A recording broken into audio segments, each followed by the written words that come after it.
Tanjiro और Nezuko अब उस नए रास्ते पर निकल चुके हैं, माउंट सगिरी की ओर। यह वही जगह है जहां उन्हें वह शिक्षक मिलेगा जो शायद उनकी जिंदगी बदल देगा। लेकिन रास्ता आसान नहीं है। रात गहरी हो जाती है। तंजीरो एक पुराने मंदिर में आराम करने का सोचता है, लेकिन तभी उसे अंदर से खून और सड़ांध की गंध आती है।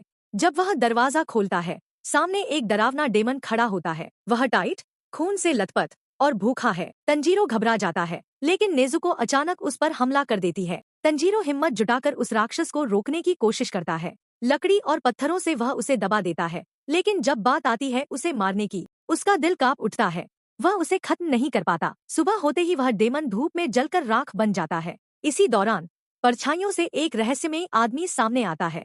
उसके चेहरे पर लाल मुखौटा है और उसकी आवाज कड़क है। यह है साकोंजी उरोकोडा की। वह तंजीरो की कमजोरी पहचान लेता है और उसे सख्त लहजे में समझाता है, अगर तुम्हारे हाथ कांपेंगे तो तुम न सिर्फ हारोगे बल्कि अपनी बहन और इंसानों की जिंदगी भी खतरे में डालोगे। उरोकोडा की तंजीरो को परखना चाहता है। वह उसे आदेश देता है कि वह माउंट सगिरी की ऊंचाइयों पर चढ़े और नीचे उतरे, लेकिन रास्ता जालों और खतरनाक परीक्षाओं से भरा है।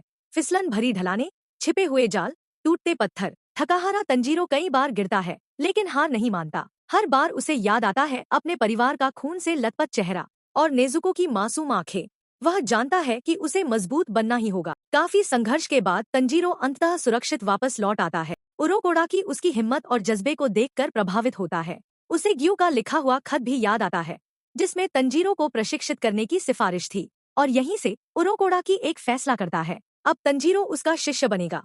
अब उसकी असली डेमन स्लेयर ट्रेनिंग शुरू होगी।